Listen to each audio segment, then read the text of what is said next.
Today we will be making a book lover candle jar with this blank jar. So let's get to crafting. So to get started, don't almost drop your glass. Screw off the lid and grab an old book. For this I just used an X-Acto knife and cut out all the pages. Then I just cut up the pages to use for our project. Flip your jar over and then it is time to Mod Podge. This is really simple and easy. You just spread the Mod Podge over it and then add paper until it looks good. This is a really easy thing to do. It does take a little while to dry, but other than that it's super easy and it comes up with a really nice book theme. So then just let it dry. And I decided to add chapter 27 to it. Oh, now the lid. I had sticky residue on that, so I used Goo Gone and just wiped it off. This is how your jar should look.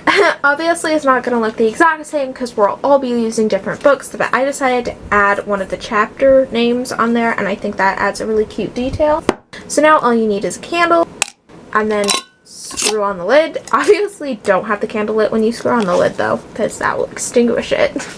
And this is how our little book lover jar turned out. I think it turned out so cute. And now all you have to do is take off the lid, light it, and enjoy. Thank you guys for joining today's video, and don't forget to like, comment, and subscribe. Love how this turned out, and I will see you next time. Bye!